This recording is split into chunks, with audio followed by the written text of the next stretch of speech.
আল্লাহ রাসূল সাল্লাল্লাহু আলাইহি ওয়াসাল্লাম মাহে রমজানের আগে নসিহত করে সাহাবায়ে কেরামকে বুঝিয়ে দিয়েছেন। মেহরাবের প্রথম যে সিঁড়ি আছে উঠলেন, বললেন আমিন। দ্বিতীয় সিঁড়িতে উঠলেন, বললেন আমিন। তৃতীয় সিঁড়িতে উঠলেন, বললেন আমিন। নামাজের পরে সাহাবায়ে কেরাম প্রশ্ন করলেন, ইয়া রাসূলুল্লাহ, আজকে আপনার জবান থেকে মেহরাবের সিঁড়ির মধ্যে ওঠার সময়, মিম্বারের সিঁড়িতে ওঠার সময় এমন কিছু শব্দ শুনলাম, ইতিপূর্বে আর কোনোদিন এই শব্দটা শুনি নাই। আল্লাহ রাসূল বললেন, আমার কাছে জিবরাইল আমিন এসেছে, আমাকে বলতেছে, ইয়া মুহাম্মদ বাউদা মান আদরাকা রমাদান ফালাম ইউগফার লা। আপনার উম্মত মাহে রমজান পেল, গুনাহ মাফ করাইতে পারলো না, ধ্বংস হয়ে যাবে।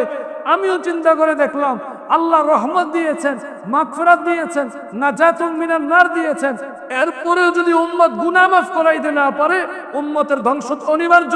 আমিও সাথে সাথে বলে দিয়েছি আমিন, আমার উম্মত ধ্বংস হয়ে যায়। কিন্তু আমাদের ভিতরে কি পরিমাণ আফসোস, কোনো আফসোসে আমাদের ভিতরে দেখা যায়।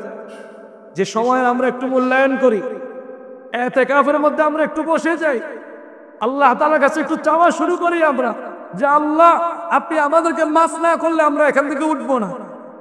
সারা বছর তো আমরা বিভিন্ন জায়গায় সময় দেই, অল্প একটু সময়, একটা রাত অথবা একটা দিন অথবা দুইটা দিন অথবা দুইটা রাত আল্লাহর জন্য আমরা দিতে, এই সময়টা আমাদের হয় না। অথচ দেখা যায় যে আমরা গুছাইতেছি, গুছাইতে গুছাইতে গুছাইতে গুছাইতে এদিকে হিসাব করা হয় না, এর আগে দুনিয়া থেকে বিদায় নিয়ে যায়। কি মনে হয় না এরকম?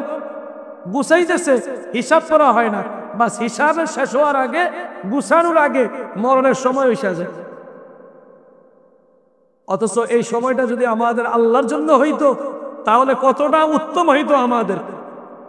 আল্লাহ রাসূল সাল্লাল্লাহু আলাইহি ওয়াসাল্লাম তার সামনের পিছনের সমস্ত গুনাহ মাফ হওয়ার পরেও তিনি আল্লাহ তাআলার জন্য মাহে রমজানের শেষ 20 দিন, মাগফিরাতের 10 দিন, নাজাতুম মিনান নারের 10 দিন আল্লাহ রাসূল সাল্লাল্লাহু আলাইহি ওয়াসাল্লাম মসজিদে নববীতে নিজেকে বেঁধে রেখেছেন, ওয়াকফ করে দিয়েছেন, এখান থেকে আর বের হন নাই, ইতিকাফের মধ্যে বসে গেছে।